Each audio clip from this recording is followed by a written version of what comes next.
Our mental health is declining, and for the first time in modern history, men are falling behind in education. They aren't building, and they're progressing at alarmingly low rates. That's why I think today's conversation matters. Is like self-care is real healthcare. What does it mean to actually take care of yourself and love yourself, right? People hate themselves. In today's conversation, we sit down with Nick Long to talk about the troubling state of masculinity. Deep down, even 50, 60, 70-year-old men are still walking around like little boys inside because they've never been initiated. They've never been tested to the point where they can actually answer that question honestly. Nick has an extensive background in personal training and is a certified holistic nutritionist. We break down all of the factors that may tie into why our mental and physical health is not up to the par that it should be. What are you talking about? Get rid of the root cause. It's your diet. Your diet is trash. Let's be real. Like, you actually don't want to give up what caused your diabetes in the first place. You know how we have the fight or flight response? Well, there's also a freeze too. It's like I knew it was wrong, but I was frozen. And it was a lot of fear and everything attached to that. It actually caused a deep, dark wound that was very traumatic that I carried for 20 some years.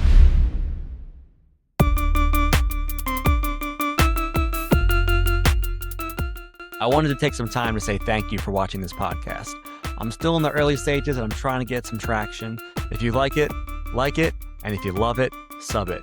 Every bit of traction helps me get more guests and be able to do more cool stuff the more that this gets seen. So please, please, please help a brother out. Thank you. All right, well, ready to get into it? Yeah. Do you mind if I pray real quick? Absolutely. All right, thanks. Lord, we just thank you for this opportunity. I thank you for Chris and just the journey that you have him on.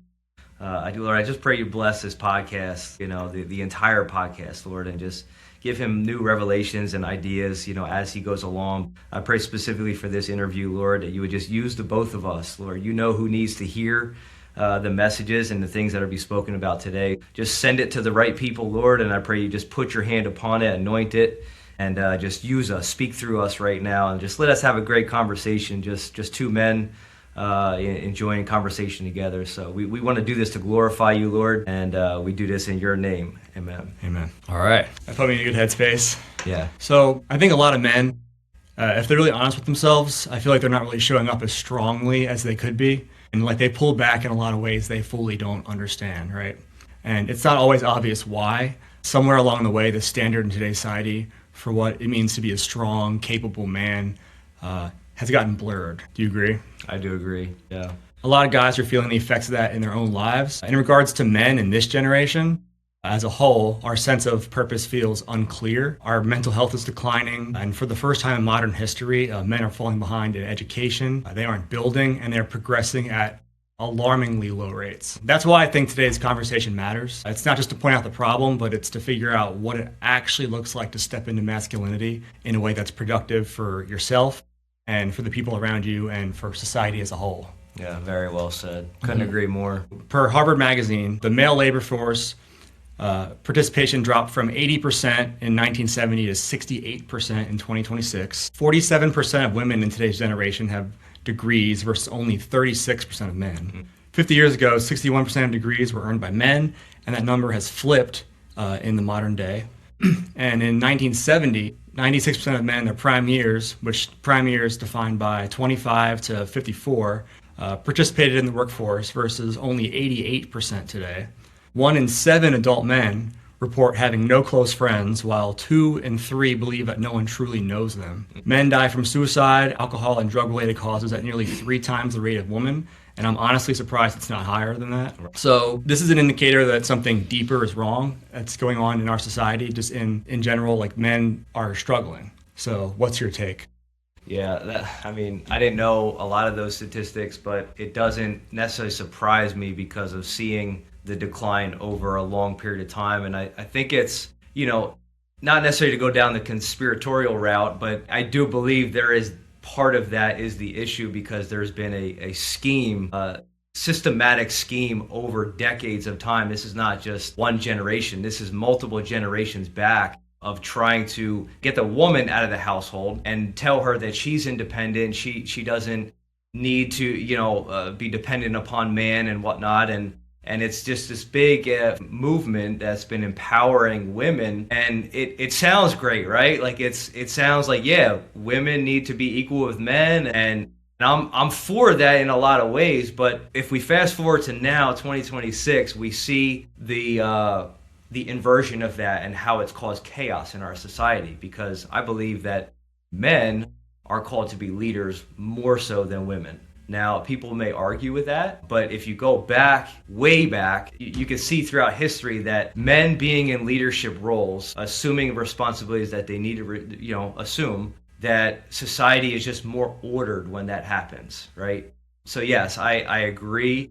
And the statistics are obviously proving that men have been declining and they're not assuming the responsibilities that they once were. Right. I think now men so much, I guess if you want to look back in history, right? Men have always had the roles of going to work, making the money, taking care of all those things, while the women generally take care of the house at home. Now that the role has started to shift, we're getting to a point where men don't know what to do because we're wired to work and provide. And women, on the other hand, they, now that they're assuming these roles in society where they're starting to like take on more professional leadership things in the workplace, and they have the social aspect of all of that as well. Think about the statistics I just said, right? Men feel like they don't have any friends. Most men don't know how to connect. A lot of that goes into the isolation of video games, of doing things in their own home, essentially not being able to get out and have that same social aspect that women do. Yeah, no, I agree. And there's a statistic too that I just seen actually this morning, and it was, for young boys growing up, they're 3 to 4 times more likely to be diagnosed with ADD than girls, right? And I thought about that, and I'm like thinking, like, man, have we set up boys for failure in a lot of ways with the system that we currently live in, especially the educational system? I wanted to touch on too, because I've heard, the way that the educational system is structured, it's to sit, pay attention, be proper, and essentially that's more geared towards a woman's brain versus 100%. A man. It's really set up for girls more so for how they're wired, but boys. So then the problem is, okay, Johnny we're just gonna call him, he has ADD, right? Because he can't sit still and he's always pestering his friends or whatever. He's got ADD. But it's like, well, no, what if the environment is actually the problem, and the way the system is set up, maybe Johnny's not supposed to sit there and be a little nice boy, right? Maybe he's supposed to be out, walking through a creek and throwing sticks at something and, adventuring, right? Because if any guy or boy is, to be honest, with their true nature, like, what do you naturally gravitate towards? I think we would really come to the conclusion that, like, hey, we're built for exploration and adventure, right? We're not meant to be sitting there quiet for 8 hours out of the day. Like, I'm not against learning and studying. I think that's important. I think just when I saw that statistic, I instantly thought of the education system and thought, man, we're really setting boys up to fail, and then we're deeming them as having some sort of disorder. And it's just irrational. It doesn't make any sense. It's not fair to them. It's not fair. What do you think we should do about it? Well, I think it's going to take a lot to start changing that system. And it's going to take, obviously, you could go the homeschool route, right? Which many people have done over the years.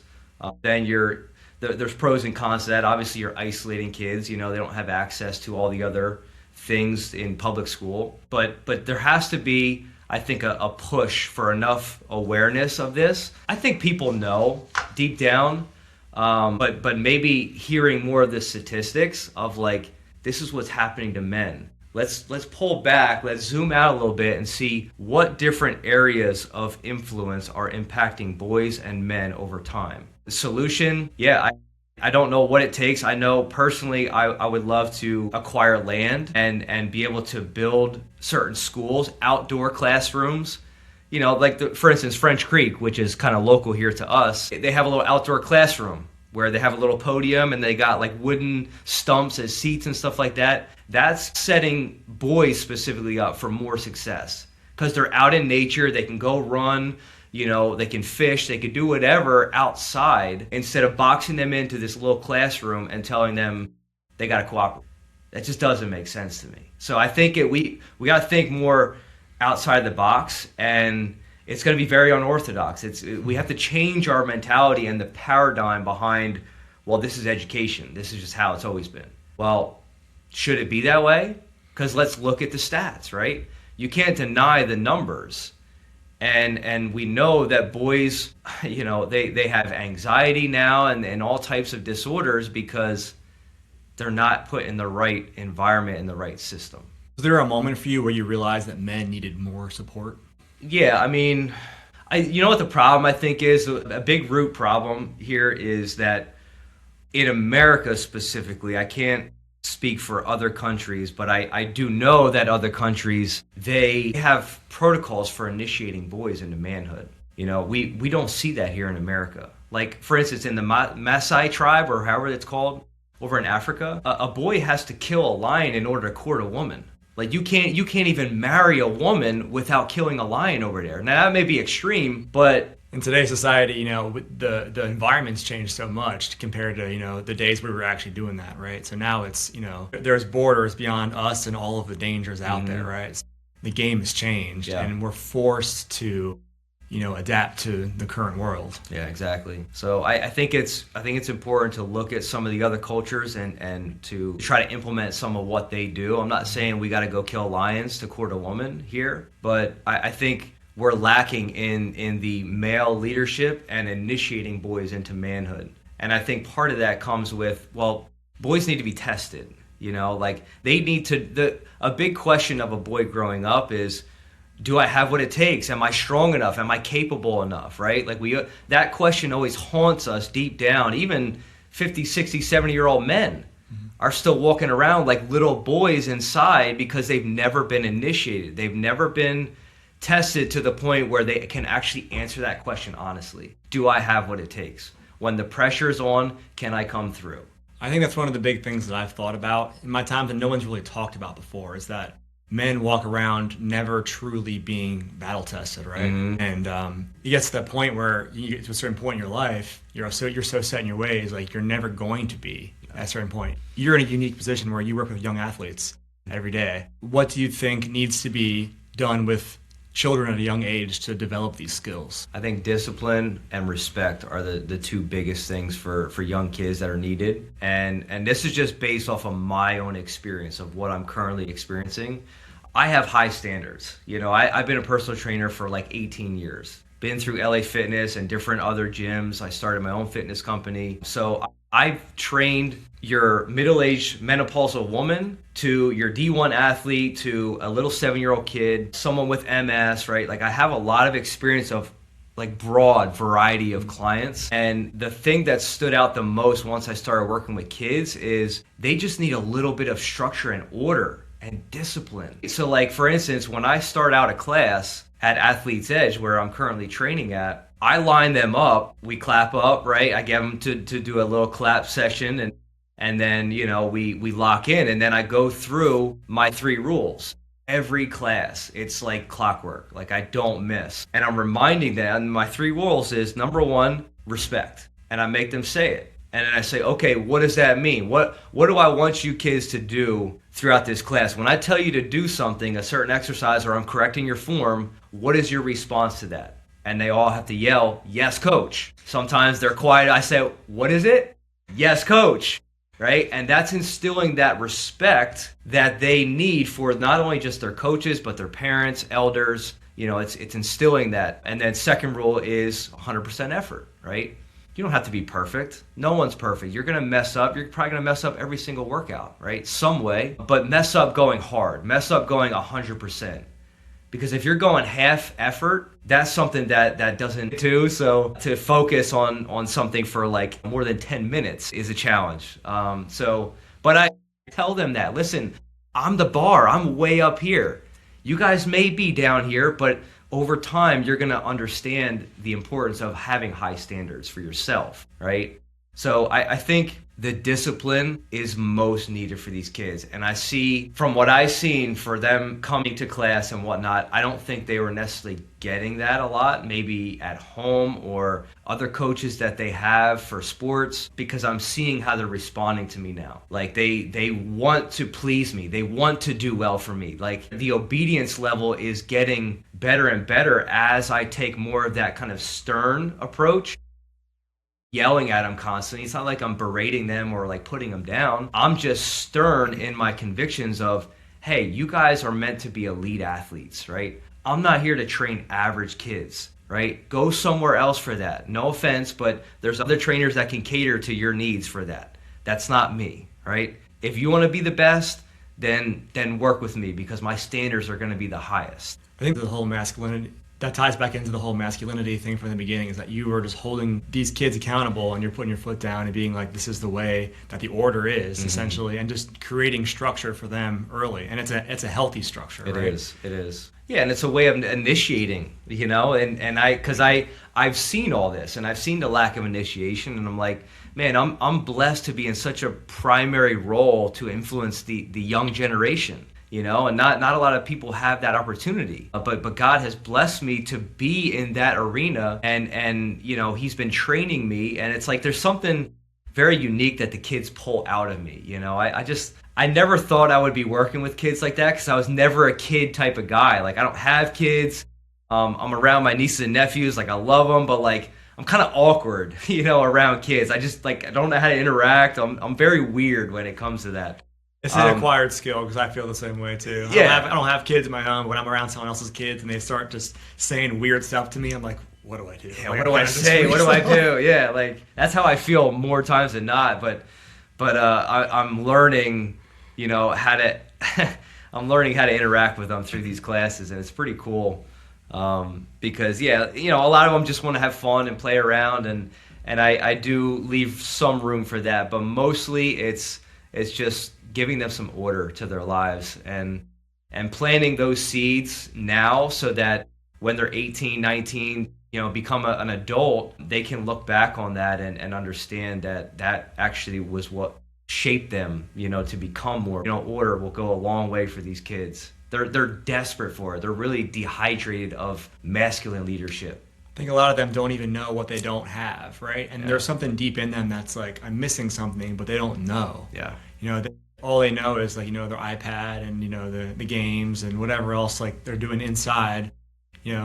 I think about Christmas Day, back when I was a kid, you go outside, everyone's using their new scooters, bikes, playing with toys outside. And now it's just, there's nobody out there. So I think the kids really do need some kind of form of structure. I think sports is a great way to incorporate all those things together at once. I agree. Sports is phenomenal. I grew up playing 3 sports. It's kind of all I knew, a big portion of my life. Still being a coach in that type of space, it does so much for a kid's development. Even if your kid's not athletic or not really talented, let them engage in some youth sports, even just for a year, because the lessons they're going to learn, it's just going to far outweigh, them not playing, getting playing time or whatever else.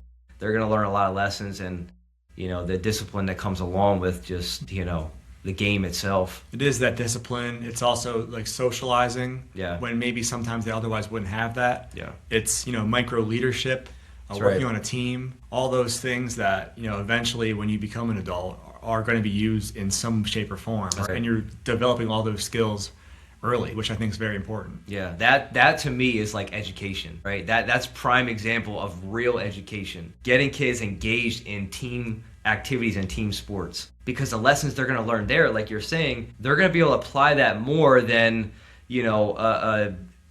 whatever English class or whatever else that they might not necessarily need to do that later on in life. But the skills, the leadership skills that you can teach a young kid in organized sport, that goes a long way. I know we're talking more about men, but I feel like that's a good place for young girls to develop those skills too, because I feel like otherwise they wouldn't have the ability to to come together as a team. Like women's, softball and etc. I'm sure there's other sports. This is the first thing I thought about. It's good for them as well. Yeah, no, I agree. And yeah, I do work with girls over at the gym where I'm at, and I actually love watching girls train. Like, in a lot of ways, I actually highlight them more so than the boys, because they're tough. These girls can be tough, and they give it their all. I gotta say, they really are determined and driven, and I think that's maybe part of that woman type of movement of empowering women. And there's been a big uptick in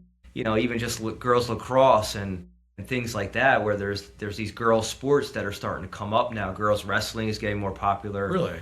Yeah. I've never heard of that. Yep. So yeah, it's cool to see, but need. Yeah, I think there's something inside of men that we're a lot more like take it on the chin, opposed to like, other women will reach out for help or guidance or whatever it is, and men will just, I think they need another man in their life to really kind of just tell them, hey, I'm here for you, I'm here to help you, and really show them the right path. That's right. Yeah, it's a great point.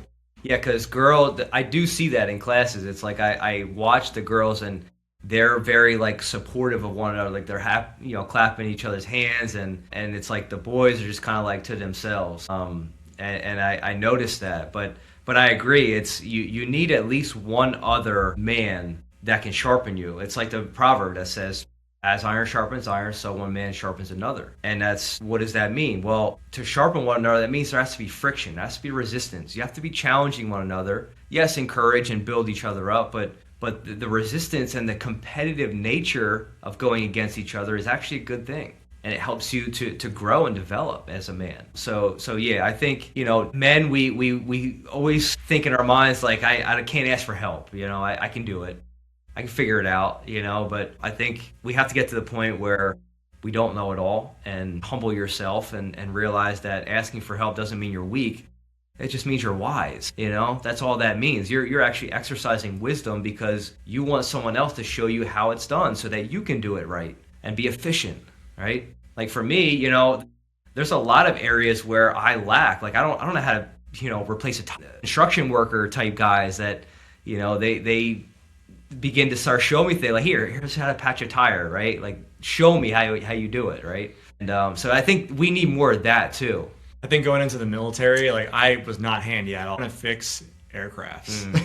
You're gonna learn how to like do all the mechanical, all the electrical. You're gonna do all, and then it's like, and there was no choice but to succeed, right? There's too much at stake.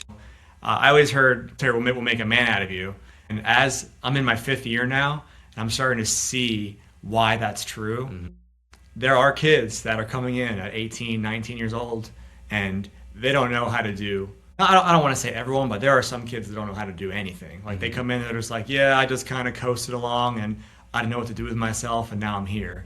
And now you're in a position where it's like you have to, complete the mission and succeed, right? Yeah. And I think that's a huge, like, it doesn't necessarily have to be the military for a young kid, but just being thrown into that responsibility where you have no other choice but to win, right? And I think that's really the way to make a man. Yeah. Yeah, no, I agree. Great analogy. And I think, I think what men need now too is just reclaiming that fight and that dog inside of you. You know what I mean? Like, I think we've trained men in such a way to either be overly aggressive or just completely passive, and be a nice boy, right? So it's like either extreme is not good. Then you got your like intermixing of like the passive aggressive person, right? So I think a lot of where that comes from is from trauma, in my opinion. I think every man deep down has a wound, at least one, if not many, either from their father or lack thereof, or just society in general that has beat them to the ground, and I think many men nowadays are kind of living with a mask on, right? Like they don't want the world to see that trauma and that wound that they've been carrying, right? They don't want to face it. So you put on a mask and a certain front, whether you put on this big tough guy, I'm gonna just work out and be as big as I can and be, this guy that everyone fears, or the opposite, where you kind of and isolate and you don't want the world to see what's really underneath. So I think we have to get to the point as men where we uncover the deep dark secrets that we don't want the world to know. And I think we realize when we do that, we actually empower others to do the same, right? It's that quote from Coach Carter. I love it. I forget how it goes, like the whole thing, but it's like, when you let your light shine, you unconsciously give other people permission to do the same.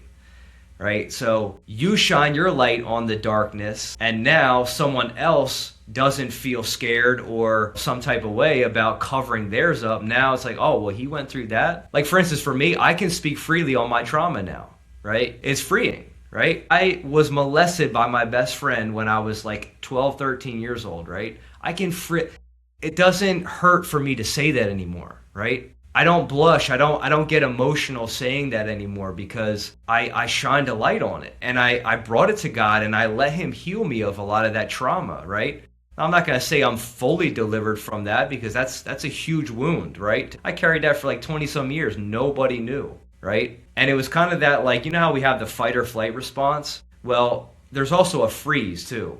There's that freeze in the middle between fight and flight, right? That was me. I was more in the middle where I would freeze and I just didn't know what to do. It's like I knew it was wrong, but I was frozen. And it was a lot of fear and everything attached to that. And by me freezing and not doing something about it, it actually caused a deep, dark wound that was very traumatic that I carried for 20 some years, right? And really was the driving force behind how I lived my life without realizing it, right? How many boys and how many men walk through this life holding on to that trauma, and that's actually what's dictating your life, right? So yeah, it sucks.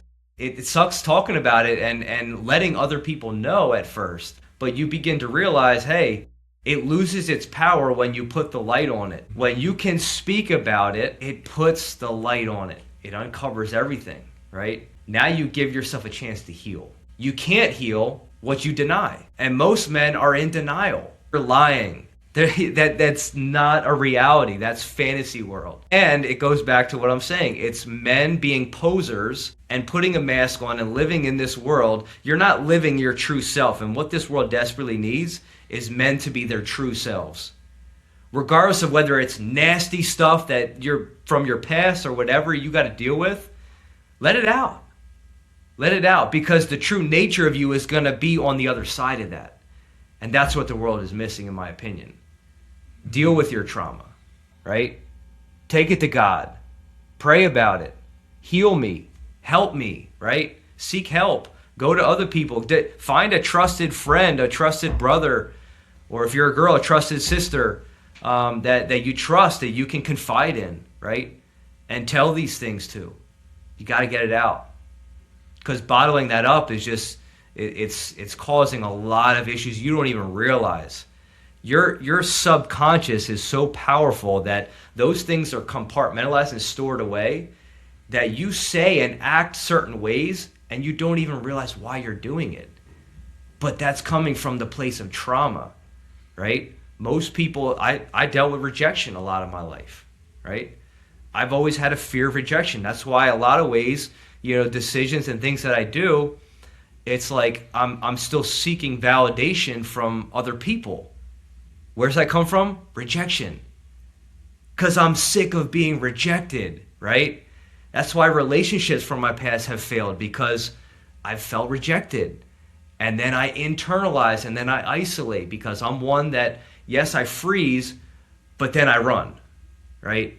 After I freeze, I run and I try to get to safety, right? Is running more of a is running more of a defense mechanism for you? It is. It's like, I don't want to be hurt, so I'm just going to run away. Exactly. It's familiar to me. It's kind of my way of, like, I got to get to my safe space.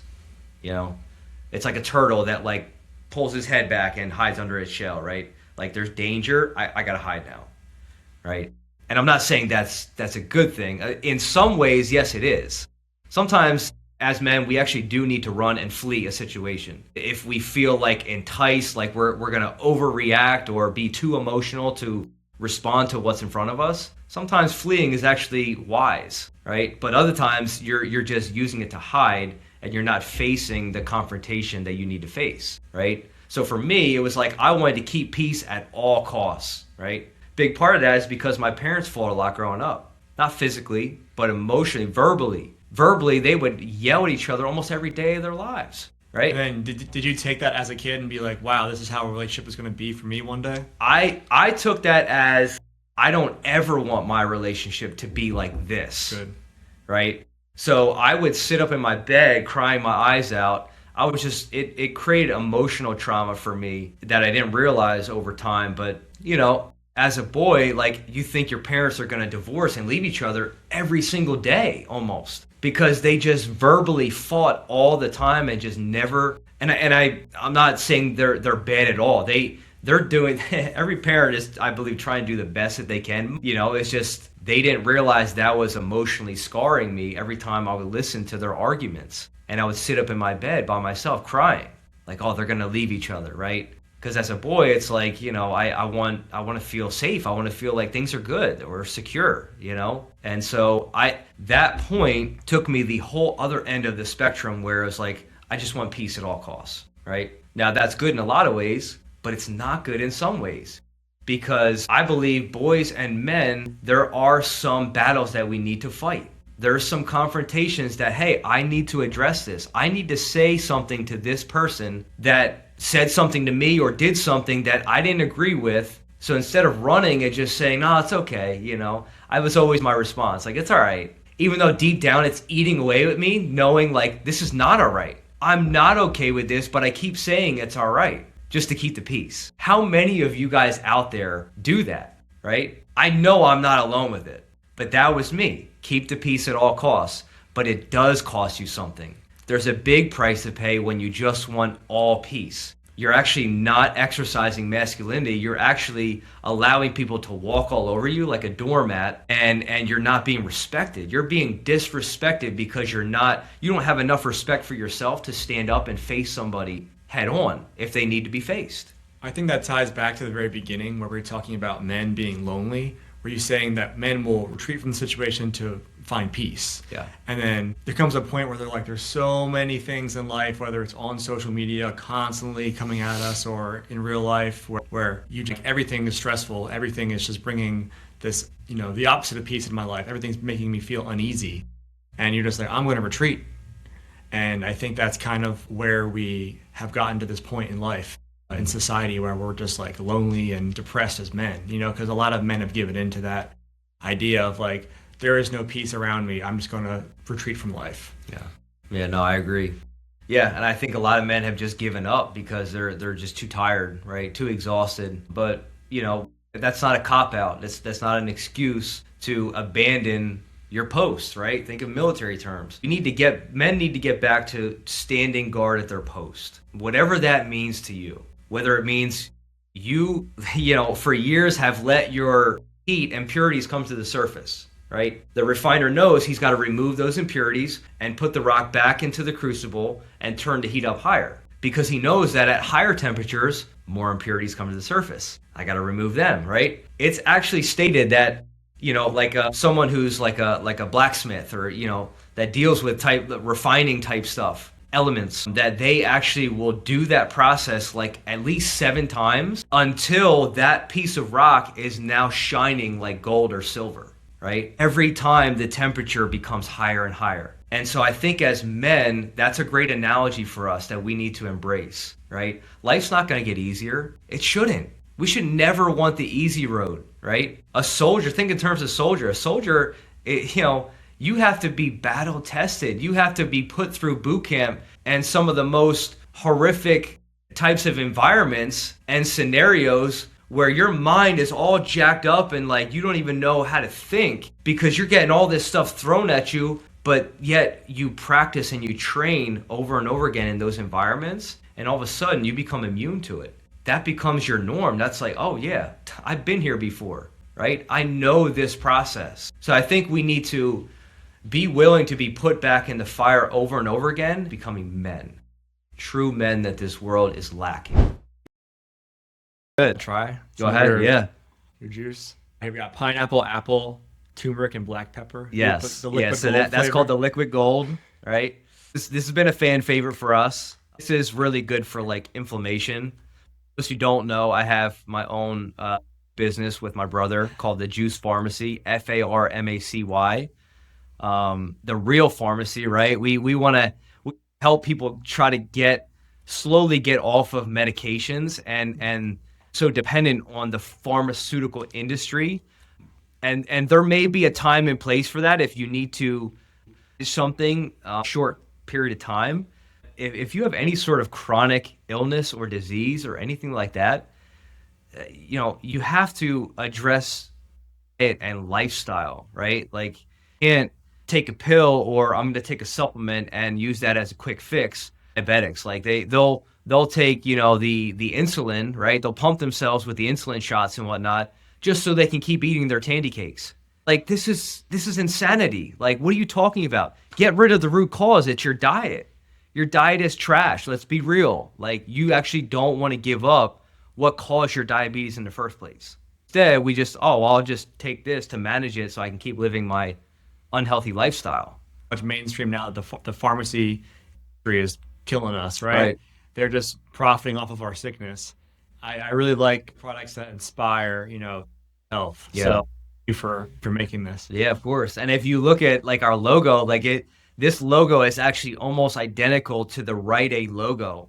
The only difference is that we have an apple that's above, right? So we're not scared of big pharma, right? They could try to suppress information and things that we're trying to do. I'm not scared of that, right? I know we're a David versus Goliath. I know that they're a giant in the industry, right? I don't care, right? I know what's been going on and the influence they've had has not it's done way more harm than good. Let's put it that way. Now, people can argue that. And again, I'm not completely anti-medicine. I think there may be a time and place for that in certain circumstances, right? If you broke an arm or you have something that like is acute that you need dealt with, if you have an allergic reaction to something and you're like your throat's closing, go to the hospital, right? Like get the don't come to me and like ask me to try to fix you in a split second, right? I'm not as trained in that, right? I'm trained in more of, hey, let's get some juice in you. Let's get you flooded with good antioxidants and vitamins and minerals so that over time we can start reversing your chronic symptoms, right? Don't get me wrong. I'm not against medicine. I am against is this industry that all we know is, well, if you're sick, if you have a cold or a flu or a virus, antibiotics, right? Biggest prescribed drug is antibiotics for anything. You could go to the hospital for anything. First thing they're going to do to you, antibiotics. Yep. Antibiotics do. Let's just make it clear for that. It means against. Biotic or biome means life. Actually, the verb, the etymology of the word itself means anti-life, against life. Because on the contrary, probiotic means pro-life. So we know the importance of probiotic-rich foods like kefir and kimchi and fermented types of things, apple cider vinegar, right? Know that feeding the gut with good bacteria, probiotics, can actually do good for our health. But there's been such a ploy using antibiotics, which completely removes all of the good bacteria in the gut. What does that do? Well, now that leaves you susceptible to another virus, another sickness, because your immune system is now compromised because the gut flora is now, there's not enough good guys to override the bad guys, in simple terms. And going back to what you said, it's treating the root cause. It's making your body healthy before you have to need any of these medications. Exactly. And I think the problem in our thinking over time is that we're so reactive, right? Mm-hmm. Instead of being proactive. We until something happens, until something severe hits us, and now we got diagnosed with cancer or high blood pressure or Alzheimer's, and then, okay, now I'll do something about it. And most people don't. They just go to the drugs and just want to mask it. I think if we can shift our mentality and think, well, let's talk about preventative care. Let's talk about prevention. One of my greatest taglines is like, self-care is real healthcare. What does it mean to actually take care of yourself and love yourself, right? People hate themselves. Putting pizza and burgers and fries and, all this garbage inside of your body, that's actually a form of self-hate. That's something that's very frustrating for me in my life, where I'll go out with friends and then it's just so much junk food, garbage everywhere, and no one's even thinking twice about it. And I'm like, can we get like a rice and bean bowl or something, something, anything? Just a little shift. Yeah. And it's crazy how in our society we're in so deep. And we're going all the way back to the 80s, to the big Burger King and McDonald's campaigns. It's like we have become a society where that's the normal thing to eat. Even on our military, like, off days where we'd have like some downtime. They'd be, all right, we're bringing in the grill, we're grilling hot dogs and burgers. And it's like, it's all junk. Like, I'll eat it because that's all I have, and I don't want to go hungry. But at the end of the day, it's like, that's just the normal, like, American diet, standard American diet. And it's frustrating in a way, So I'm happy that there's, we're starting to get to a point in society where people are realizing that. Yeah. And they're starting to push out, the alternatives, bringing back just plant-based foods Yeah. and the juices and all the good stuff. And that's really the life that I want to live personally. I don't hate myself. Right. To live a healthy life. Like, the medical bills of being sick on the road are going to way outweigh maybe paying a little extra for good, organic or just real food from the earth, right? That's right. Yeah, So- there's a cost to either way. Either way you want to look at it. We're mindful and in eating more plant-based. It's a lot of work. Like, we started the juice pharmacy. We wanted to obviously get people healthier. Big reason too was also we would have conversations with people about juicing, and everyone was like, "Oh yeah, I have a juicer. I got it 10 years ago, but it just sits on my shelf, right? Just collecting cobwebs." And so most people know about this and they know like what to do to better themselves, but it's the work, it's the process of doing it. Their minds cost them too much, and so I'd rather just go to a drive-through fast food joint and just get some quick food, right? It's cheaper, it's easier.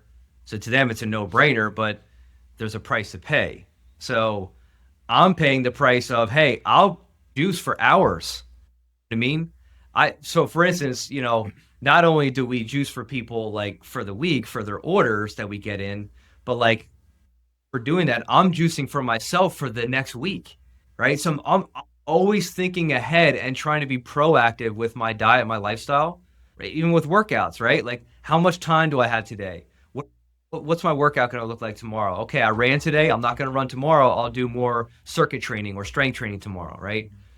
Just that always thinking ahead, preparing to succeed. It's really preparation, right? Don't plan, you're probably going to fail. And you're going to revert back to habits and things that are just easier. What we're trying to do, like I said, let me just make it clear first off. More of a proponent of eating whole fruits and vegetables, right? Just because I promote juice and I have a juice business, I believe eating whole foods in their raw state is actually ideal. However, people need to understand is we're not living in an ideal world anymore. 2026, we're living in a very modern, industrialized, toxic, polluted world. Let's face the facts. That's the reality, right? No avoiding it. Unless you want to live in like a biodome, like that movie, and just live in a bubble where you can't avoid it. There's chemtrails being sprayed on us, right? There's pesticides in our food. Everything is toxic. Our water's filled with fluoride. Everything's ultra processed. Everything's ultra processed. Zero avoidance. The only thing we can do is combat it and counter it as best we can, doing things like juicing. Juice right here, I'm getting like 3 apples and 2 to 3 pears in that little juice, right? Well, that nutrition flooding all the cells in my body. It's turning the light on inside of me. It makes me come alive. Yes, it would be ideal to eat whole apples and pears. Apples and pears are deficient in vital nutrients because the soil quality is not what it once was. That's why juicing a compromise in the right direction, we can actually flood the body with nutrition. For instance, 20, 30 years ago, you go to an orchard, you pick an apple, may be pretty full from eating 1 apple. Whereas nowadays, it takes 2 or 3 apples to get the same nutrition as that one was, because the soil is not what it was, where juicing comes in. That's why this is so powerful, and it's healing people and bringing life to people's lives. And thank you. You're contributing to the holistic approach, in our community. So thank you. Talk a little more about your juice plan. Like, so if somebody goes to buy a juice, do you have a subscription, or do you have what exactly do you do? Big into cleanses, right? And I'll just briefly share my experience with it, and I'll go back to your question. So what led me even down the path of juicing was I had some of my own health issues I was dealing with, right? I suffered from chronic fatigue symptoms, and and I had bloating and gas, and I had these rashes behind my knees that I would itch to the point of bleeding, like so severe and so frustrating to me because like being a personal trainer, being a health conscious guy for years, preaching this, but I'm suffering. Talk about being a hypocrite and a phony, right? I tried just kind of like avoiding, like covering up those areas so that people wouldn't find out. And in the meantime, I was just trying to experiment on myself to try to fix myself, right? Because I'm not going to the doctors, I'm not going to the hospitals, like I'm not going to get the answers I need from them. I already know that, right? But then it becomes I'm my own doctor, right? Tried every supplement known to man. I've tried every different protocol and diet, and nothing was really working. And, you know, I went through holistic nutrition schooling through Energetic Health Institute, got certified as a holistic nutritionist, learned a lot of the ins and outs of, you know, just holistic living even means. You know, I had no idea. So I began diving into that space, and I got into juicing, you know, and I got introduced to that, started juicing myself, 3-day cleanses here and there, and just trying different recipes. And I started to notice, like, kind of make me feel better, you know, like I'm symptoms were still there, but I was feeling a little better. And in 2021, I decided I wanted to go on a long cleanse, right? I've done a couple short ones. Oh, I've seen these people. I've followed, you know, raw vegans and people who look to be a pillar of health, seen them go on long juice cleanses and stuff like that. And I just see the vibrancy. I see how they talk, and you just see the glow and the light to them. I'm like, man, I want that. I want what you have. And I was desperate at that point. I was desperate to heal myself. So I'm like, I'll try anything, right? So I decided I'm going to go on 40 days. Do a 40-day juice cleanse, and we'll just see what happens, right? You know, I get like a week or so in, and it's tough, you know, because you're so used to chewing food and just eating. My next question was if you were actually eating, you know, physical food, or you were only drinking juice. It's just liquid. So because I sorry to interrupt you here. Yeah. I feel like I gotta step in. Yeah. I did try when I was in Japan. I did try a juice cleanse, Mm-hmm. and I went to the store and just bought tons of just fruits, vegetables. There are just, you know, beans, you name it. I Yeah. just put it all in there. I made cleanse of this stuff. Mm-hmm. And I'm like, all right, this is gonna last me for the week. Yeah. And then I was drinking so much because I just couldn't feel hungry. Like Mhm. I couldn't quench my hunger. Yeah. Kept drinking and drinking and drinking. And after like the weekend, I'm like, I drank all my juice. And I'm like, and it almost felt like it wasn't sustainable. Yeah. Only drink juice, Yeah. you know? Yeah. So I'm curious to see how your 40 days played out. Yeah. No, that's very accurate what you said, because that's definitely how I was feeling. And I come from a background, like, you know, I used to like do bodybuilding type workouts and a lot of chicken, fish, and stuff like that. And so over time, I've transitioned into more plant-based. But throughout the juice cleanse, I was pretty hungry. I'm thinking, I don't know how I'm gonna finish this, you know. But I was determined. Like I was like, it's kind of like the last resort thing for me, where I'm like, I'm desperate. So Did it get easier as you went? it did. Yeah. So I noticed after, like, especially the first like 3 days, but particularly the first week is really the hardest. That's the hardest point. You get past a week, your mind, it's like your brain, your gut, they're in harmony now. Because so people feel as hunger, like when they feel the growling in the stomach and like that hangry feeling, like I gotta eat, right? I'm starving. It's actually a false hunger. That's not real hunger. Real hunger should come from up in the throat area, like there's almost like a natural salivating going on. We should not be a slave to our belly, right? The hunger, the growling that you feel down here, it's a false hunger. It's actually more thirst than hunger. You go to liquids and you start drinking more water or juice, for instance, It goes away. it goes away. I felt that before. And so I've noticed this throughout the juice cleanse. And that was something that stood out to me. I was like, wow, okay. Not as hungry as we think we are, right? The reason we feel those hunger pangs, the only reason is because we're programmed to eat 3 meals a day, right? So whatever times you naturally eat, say you eat 8 a.m., 12 p.m., and 6 p.m. every day, like clockwork. At those times, your stomach's going to start sending the signal out. It's actually called ghrelin, ghrelin. It's a hormone. It's called the hunger hormone, right? So this is a hormone that gets released from the gut that signals to the brain saying, we're expecting food. So it's priming the digestive system thinking that food's coming. You're programmed to eat at those times. But that doesn't mean that you're hungry. You're just programmed to eat during those times. So through fasting and cleansing and through my experience of 40 days, I actually learned that to listen to that hunger hormone, right? I'm not actually hungry. People have before me, people who have experienced this have actually gone way longer on nothing but liquids. So it's proven that you can sustain yourself for a long period of time and not actually have the negative side effects of your body's actually eating itself and your starvation, right? You're not starving. You're not starving. We're not, I believe, it's been, something that, I think that's something that needs to be corrected. Society is just this, and I think a lot of people are bringing awareness to it, like in the intermittent fasting arena and like who are more into that. Because if you go way back, I believe that they were probably only eating once a day or maybe not even eating one every given day, right? Like it was kind of feast or famine. It was like, I don't know when my next meal's coming. Today's Monday. I may not get food till Wednesday. I can't speak on that based off my experience, but I've seen people that do the fasting, like maybe once a week or whatever, they'll just have a fast. And they look great. They seem like they seem healthy. They look like their bodies are, healthy state. We're talking about young men earlier, right? Mm-hmm. Do you think that today's nutrition, how poor quality all the food is that tying into why men are as the way they are? I do believe that.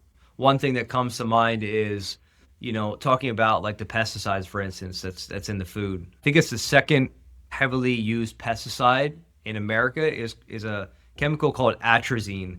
You can look it up. It's probably going to be hard to find the truth about it because they're scrubbing a lot of information. If you look into atrazine, it's actually a gender-bending chemical. They actually did studies on this with frogs where they've exposed a male frog to this atrazine chemical, actually turned the male frog into a female frog. Crazy to think about. Definitely very different, obviously, but from looking at that alone, that can actually show you that these chemicals we're exposed to can actually feminize men more so and just make them become like weaker and more docile by nature. Wow. Yeah. So that I believe food that we have now is so laced with chemicals that has a big role to play. Yeah. Not to mention like, estrogen type foods and things of that nature. One solution that we can do to avoid a lot of the chemicals that are bending that can actually cause hormonal problems for boys and for men. So I think it's a hormonal issue in a lot of ways. These chemicals disrupt the hormones. I just believe that's more of the issue for our food. There's just so much ultra processed and chemicals when we don't even know what's in our food. So it's really hard to pinpoint exactly what's happening to our health because we don't even know what we don't know, right? Mm-hmm. Yeah. Where do you think that men are headed over the next 10 to 20 years? There's been a wake-up call for men recently. We may not see the fullness of it yet, but I believe that men are starting to wake up. And I'm actually on the front lines talking with other men, on a weekly basis who are, understand why gotten to this point. I realized that, for instance, let me just share a quote that I remember hearing, and it's from a book I read. The quote says, "Hard times create strong men create good times create weak men create hard times." And it's this never-ending cycle. We can actually look back throughout history and see the pattern and the reality of that, right? You could look all across the board, all over the world, and say, yeah, we're living in some pretty hard times. Where that leads, strong men, I think, naturally return to their post and rise up in leadership. When hard times hit, I believe strong men naturally rise up. Where the strong men lead to is eventually good times, right? That's a good thing. Where that cycle eventually leads in, say, 10, 15 years from now is maybe some good times where there's prosperity and and there's peace and whatnot. But then that cycle just continues to repeat. So those good times then create weak men, because through the good times, No need to be strong. what do you need to do, right? Relax. You can chill. You can take it easy. And so it's a point where you take it too easy and become too comfortable that, again, you leave your post.